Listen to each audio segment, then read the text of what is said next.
Nous vivons dans un monde qui célèbre la popularité. Nous sommes attirés par ceux qui ont d'innombrables abonnés.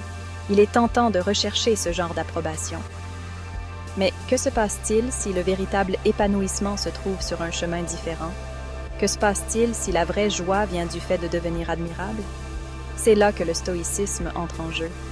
Il offre un cadre pour vivre une vie de sens et de résilience. Ce chemin ne mène peut-être pas à une popularité instantanée, mais il offre une vie de sens et de paix intérieure. Pensez à quelqu'un que vous admirez vraiment. Est-ce le nombre de ses abonnés, ses biens matériels, ou est-ce que son caractère, sa résilience, sa gentillesse? Nous sommes attirés par les personnes qui incarnent des qualités admirables. Il s'agit de devenir la meilleure version de nous-mêmes. Le stoïcisme est une philosophie de l'action. Les stoïciens ont identifié 4 vertus cardinales: la sagesse, la justice, le courage et la tempérance. La sagesse consiste à voir le monde clairement. Faire la distinction entre ce que nous pouvons contrôler et ce que nous ne pouvons pas. La justice nous oblige à agir avec équité.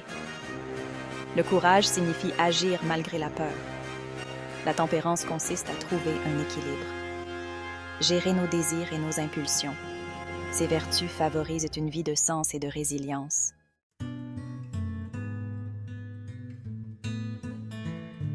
L'un des aspects les plus puissants du stoïcisme est l'accent mis sur notre état intérieur. Les stoïciens ont compris que le véritable bonheur ne dépend pas des circonstances extérieures. La vraie paix vient de l'intérieur. Elle se cultive par la maîtrise de notre esprit. Le stoïcisme nous enseigne que nous avons le pouvoir de choisir nos réactions. Nous pouvons recadrer nos pensées. En maîtrisant notre monde intérieur, nous développons une citadelle intérieure.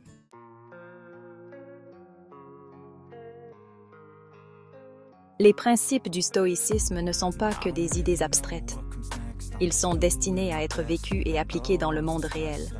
Dans notre vie quotidienne, nous rencontrons d'innombrables occasions de mettre en pratique la sagesse stoïcienne. Prenons l'exemple du lieu de travail. Nous pouvons être confrontés à des collègues difficiles, à des délais serrés ou à des obstacles inattendus. Le stoïcisme nous fournit les outils nécessaires pour relever ces défis avec grâce et résilience, en nous concentrant sur ce que nous pouvons contrôler, nos propres actions, nos réactions, notre éthique de travail. Nous pouvons aborder nos tâches avec calme et détermination. Le stoïcisme nous encourage à traiter les autres avec gentillesse et compréhension. Le monde moderne nous présente un ensemble unique de défis. Nous sommes bombardés d'informations et de sollicitations. Les principes du stoïcisme sont plus pertinents que jamais. La pleine conscience est une pratique clé. Porter notre attention sur le moment présent. Observer nos pensées sans jugement. L'acceptation est un autre principe stoïcien important. Reconnaître ce que nous ne pouvons pas contrôler. Les stoïciens ont adopté un concept puissant. Les obstacles sont des opportunités de croissance. Marc Aurèle suggère que nos défis ne sont pas des choses à éviter. Ils doivent être considérés comme des éléments intégraux de notre voyage. Les stoïciens nous encouragent à examiner les revers rationnellement. En considérant les obstacles comme des opportunités, nous passons à une perspective d'autonomisation.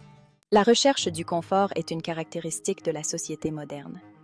Les stoïciens ont reconnu que la véritable croissance se situe souvent au-delà de nos zones de confort. Ce principe consiste à s'exposer intentionnellement aux défis. Il ne s'agit pas de rechercher la souffrance. Il s'agit de renforcer notre résilience. La puissance durable du stoïcisme réside dans sa sagesse intemporelle. Née dans la Grèce antique, cette philosophie s'est répandue dans tout l'Empire romain. Au cœur de l'attrait du stoïcisme se trouvaient ses partisans. Il ne s'agissait pas d'érudits cloîtrés. C'étaient des personnes aux prises avec les mêmes défis et émotions que nous. Ces voix du passé continuent de nous parler à travers les siècles.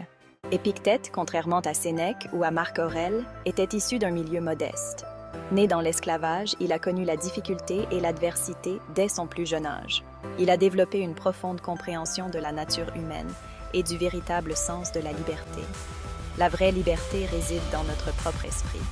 Nous ne sommes pas perturbés par les événements, mais par nos jugements.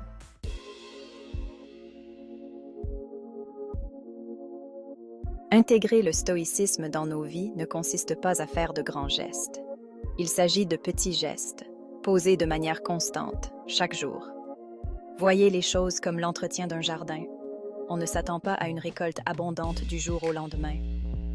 Cultiver un état d'esprit stoïcien exige des efforts quotidiens.